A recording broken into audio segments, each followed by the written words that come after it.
अनुमति प्रदान की जाए। जो सदस्य इसके पक्ष में हाँ गए, जो सदस्य विरोध में ना गए, मेरे विचार में निर्णय हाँ वालों के पक्ष में, हाँ वालों के पक्ष में। माननीय मंत्री जी वित्त विधेयक को पुनर्स्थापित करें। Sir, I introduce the bill. सभा की कार्रवाई कल बुधवार दिनांक 2 फरवरी 2022 को 4:30 बजे तक के लिए स्थगित की जाती है।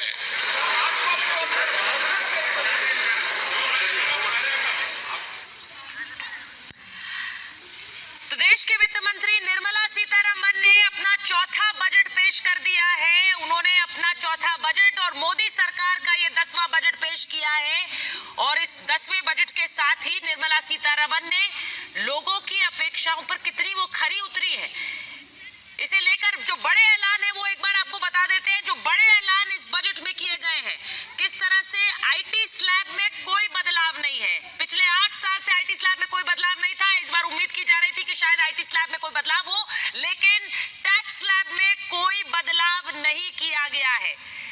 जो स्टार्टअप्स है उनके लिए टैक्स की छूट 31 मार्च तक बढ़ाई गई है और जैसा कहा कि किस तरह से जो एनपीएस है उसके अंदर 10 से 14% बढ़ाया गया है। ये बड़े ऐलान है जो इस बजट के आपको बता रही हूँ। आईटीआर की जो गड़बड़ी है उसमें अगर आप सुधार करना चाहे तो उसका समय बढ़ाया गया है, 2 साल तक आप सुधार कर सकते हैं। टैक्स स्लैब में कोई बदलाव नहीं है। बहुत से लोग उम्मीद कर रहे थे कि टैक्स स्लैब में और खासकर जो इन्वेस्टमेंट है, जो 1.5 लाख तक की इन्वेस्टमेंट है, उसको बढ़ाया जा सकता है, लेकिन टैक्स स्लैब में कोई बदलाव नहीं किया गया है। जो बड़ी बातें हैं आपको बता रहे हैं, जो बड़ी बातें इस बजट की निकल कर सामने आ रही है वो एक बार देख लीजिए कि किस तरह से 60 लाख नौकरियां देने का लक्ष्य है। 60 लाख नौकरियां देने का लक्ष्य है। ये बड़ी बातें मैं आपको बता रही हूं इस बजट की। एलआईसी का आईपीओ भी जल्द लाया जाएगा। एलआईसी का आईपीओ जल्द लाया जाएगा। अगले 5 साल में 30 लाख नौकरियां देने का लक्ष्य है। आत्मनिर्भर भारत को अच्छा रिस्पांस मिला है, ये निर्मला सीतारमण ने कई बार कहा है और उसी के तहत कई योजनाओं को आगे बढ़ाया जा रहा है। ये भी आपको बता दें। सीधे क्रिप्टो करेंसी की भी उन्होंने बात की। क्रिप्टो करेंसी पर 1% टीडीएस लगेगा। ये बड़ी खबर मैं आपको बता रही हूँ। टीडीएस 1% का क्रिप्टो करेंसी पर लगेगा और किस तरह से 1 साल के अंदर डिजिटल करेंसी के भी लाने की बात उन्होंने कही है।